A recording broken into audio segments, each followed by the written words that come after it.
नमस्कार, कल्पना voice channel में आप सभी का स्वागत है। आज की हमारी कहानी है सबक भाग 2 अंतिम भाग। बिमला के यहाँ से निकलकर ममता रिक्शा करती है और प्राची के घर की तरफ रवाना होती है।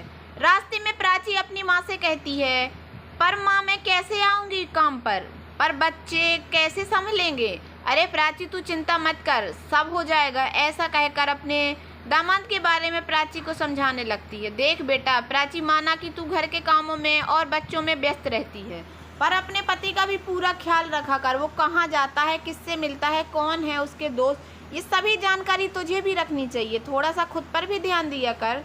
सजा संवर कर पति यही देखकर तो खुश होता है। ममता की बातें सुनकर प्राची ने कहा, माँ ये सब अब करने और सवारे का समय कहाँ मिलता है। बच्चे काम में इतना थक जाती हूँ कि दिमाग कहीं और जाता ही नहीं। पर माँ आप ऐसा क्यों बोल रही हैं? कुछ देखा क्या आपने विपिन में? अरे नहीं रे पगली, बस ऐसे ही मन किया तो तुझसे पूछ बैठी। पर कहीं ना कहीं ममता को विपिन का बनना ठन्ना, उसके चेहरे की खुशी, उसका उतावलापन, उसका झूठ बोलना खटक सा गया था।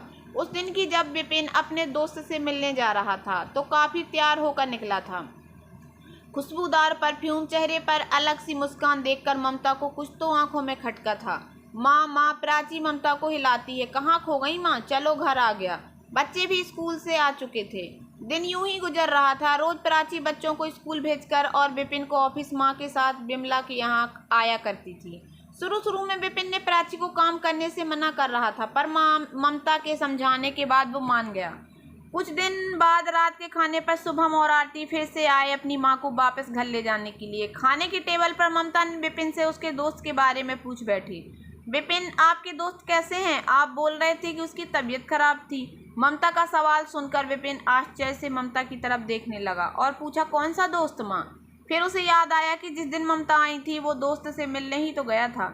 ममता ने झुके स्वर से ही जवाब दिया, हाँ ठीक है कहकर बात को बदल देता है। खाना खाने के बाद शुभम और आरती जिद करने लगे, चलो माँ बहुत हुआ गुस्सा, आप छोड़ो भी ये बच्चों वाली जिद, चलो घर वापस चलो। बेटे के होते हुए आप बेटी के घर रहोगे तो लोग क्या कहेंगे? ममता का गुब्बार तो पहले से ही भरा हुआ था, जो आज अपने शब्दों में फिर बरसा गई। तुम दोनों के पास पार्टी में जाने के लिए समय ही समय है, पर मेरे से बात करने के लिए वक्त ही नहीं बेटा।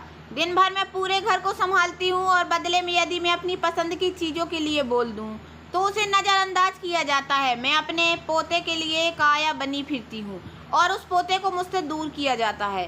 क्या मैं तुम लोगों से इतनी भी उम्मीद नहीं कर सकती कि तुम लोग मेरे साथ अच्छा बर्ताव करो?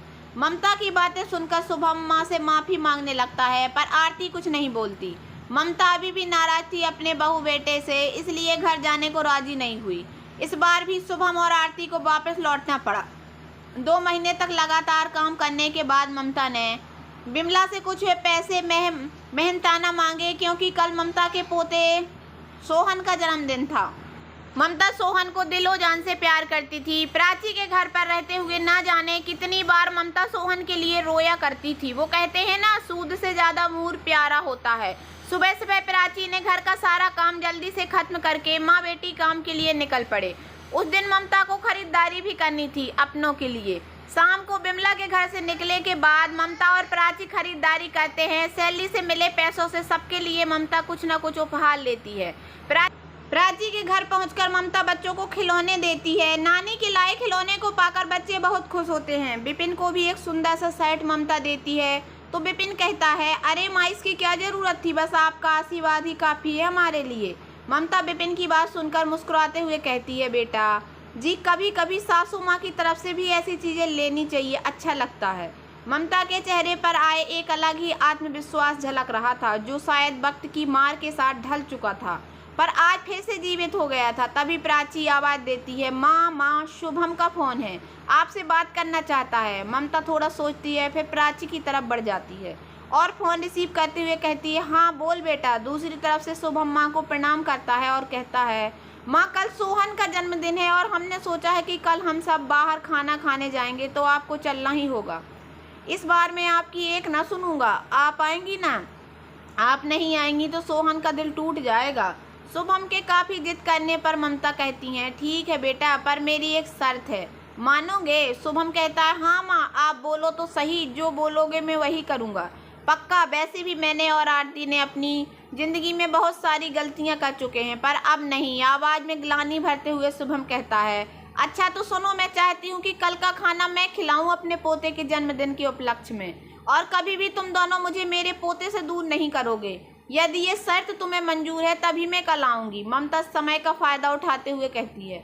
शुभम भी अपनी माँ से बहुत प्यार करता था, इसलिए अपनी माँ की बात मान रख लेता है।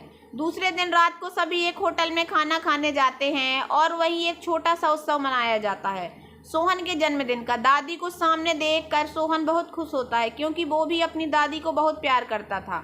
ममता जी सोहन को खिलौना देती हैं, जिसे देखकर सोहन बहुत खुश हो जाता है।